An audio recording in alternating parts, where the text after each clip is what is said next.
we return to Prehistoric Smackdown with an unusual battle. A battle between two titanic arthropods who rule the seas in their time. On one hand stands a giant of sea scorpions, the Pterygotus, and on the other comes an unusual arthropod apex predator, Omnidens.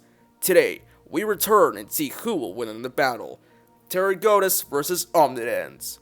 Let's start with introducing our two competitors. Pterygotus is a giant to behold, with Pterygotus grandidentatus being the largest species of the genus, weighing more than 100 kilograms, measuring 2.6 meters long, and measuring 50 centimeters wide, dwarfing most of its family group, Pterygotidae, part of the clade Pterygotoidea, and lived 410.8 to 402.5 million years ago, during the early Devonian period.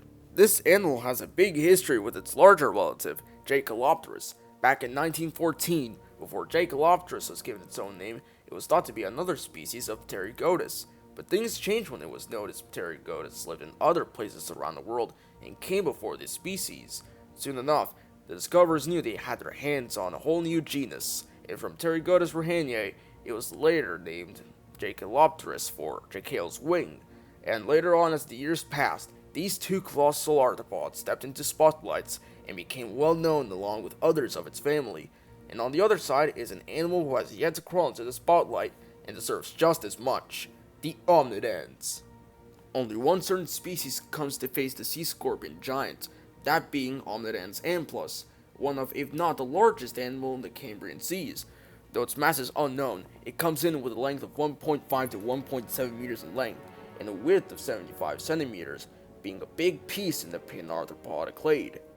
Think of a giant arthropod like Arthroptera, but put it underwater and give it giant appendages instead of mandibles. That's Omnidens. With a titanic size for a Cambrian animal, Omnidens was the apex predator of the giant Cambrian seas, dwarfing and outmatching many famous Cambrian animals like Anomalocaris and Opabania. But can something like Pterygotus outmatch the Omnidens? We're about to find out. Now let's talk about their weapons and attack methods. Scorpions are known for their giant powerful pincers. They can inflict pinches as strong as a human or mantis pinch, which may not seem too bad, but these can crush any insect that falls victim to these predators. Pincers were also developed by sea scorpions, but sea scorpions developed much more powerful pincers, especially Pterygotus. They may lack a stinger at the end of their tails, but most Pterygotus were all about the pincers.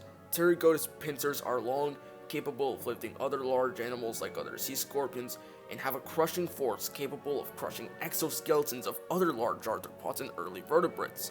And not only did it have a crushing force, but these pincers were also armed with teeth-like structures that came in different shapes and sizes, designed to pierce through the exoskeletons of the arthropods.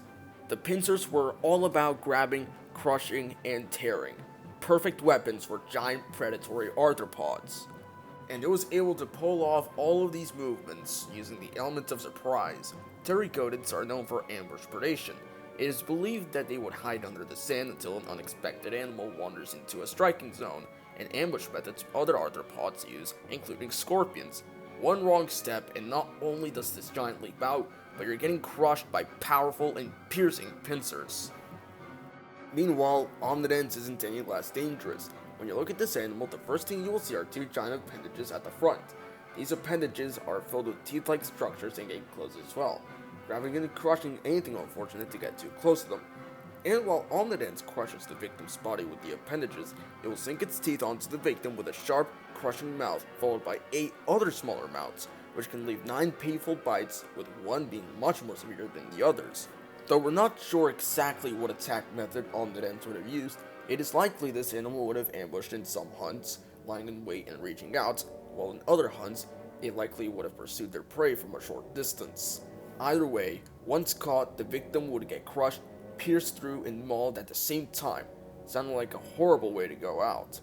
But let's see how well these animals can withstand each other's attacks, and how they're built. Pterygotus has a flat and robust body, with an armored exoskeleton. The exoskeleton helps it make turns and withstand a good amount of damage, and Eurythrids also have some armor on the underside as well, so it would still be a challenge trying to attack the Pterygotus underbelly if you can get through its stability. Omnidens on the other side also has good armor. It's strong and lets the animal move around, sparing some mobility. Its underside is more vulnerable than that of its opponent, but there are very few ways to expose the underside of Omnidens thanks to its stability. The Omnidens must lift its body high enough, which decreases its stability, or must be grabbed by the underbelly. It's a big challenge for both competitors, but who went through similar challenges more?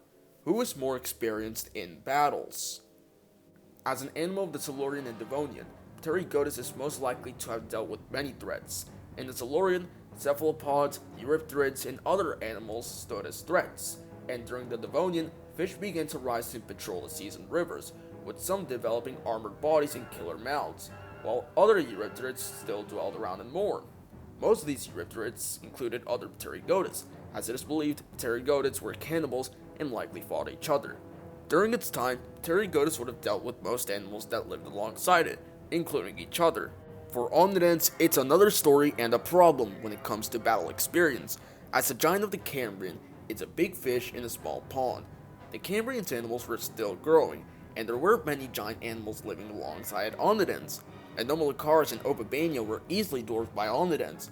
Probably the only natural enemies of Omnidens would have been each other, which is plausible because they would have competed for food and maybe territory, but other than that, it likely wouldn't have faced anything else that would stand a threat. Now on to the next category, speed and agility. Eurypterids like scorpions of today can crawl, but they would have swam more of the time, which is where the legs and tail come to good use. The two massive arms on Pterygotus are paddle-shaped along with a tail, which would propel the animal in bursts of speed. Even with a ginormous size for an arthropod, Pterygotus could still move at good speed thanks to their powerful tails and legs. The same can be said for agility, because the tail would help with making turns through the waters. Omnidens likely couldn't swim, but it's like an aquatic centipede. Its many strong legs would carry it through the sea floors without problem, and the exoskeleton was also light enough to spare speed. The armor of Omnidens did the same with its agility, allowing the animal to make turns quickly. Even for an animal its size, its speed was good and it would have been a very agile predator. The battle is soon to begin, but before we start, let's scrap everything together to see the advantages of both competitors. Both animals are tied with range and agility, but Pterygotus comes in with a likely larger size, strong and sharp claws, its ambush method, well-armored body, better experience, better speed, and its ability to swim.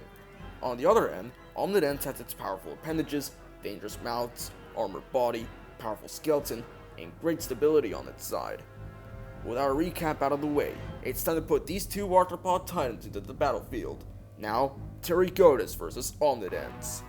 Through the coral reefs, an Omnidens is in pursuit, chasing its towering prey. It chases it as both animals reach the end of the coral reef to the sea floor.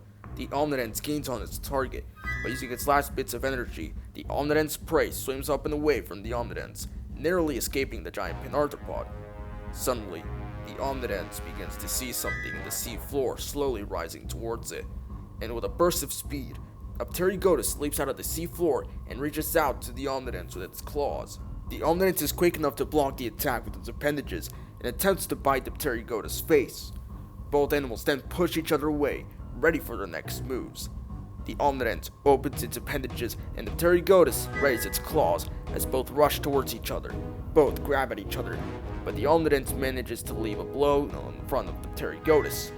The Pterygotus moves away as the Omnidens charges at it, but the giant scorpion propels itself from the seafloor, evading the attack of the Omnidens and swimming around the penarthropod. The Omnidens rises its body up, trying to reach the giant sea scorpion but fails. The Pterygotus propels itself with a burst of speed and turns to the back of the Omnidens. The Pterygotus then grabs the Omnidens and slams it to the ground, and then starts to tear the penarthropod apart. The Omnidens responds by inflicting damage back, attempting to crush the body of the Pterygotus with its appendages and mauling it, but it isn't enough. The Pterygotus' claws pierce through the exoskeleton, weakening the giant penarthropod and opening its insides. The Pterygotus then lifts the dying penarthropod out of the seafloor before slamming it to the ground, finishing it.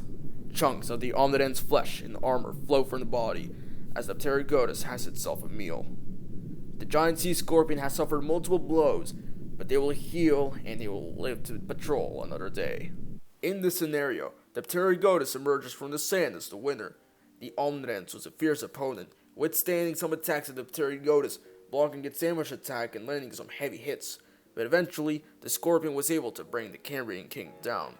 The Pterygotus' body, armor, weapons, were its saving grace, as it was able to withstand the attacks of the Omnidens and allow it to take it down when it was at a vulnerable pose, where the killer pincers came to inflict serious damage and finish the pin arthropod off.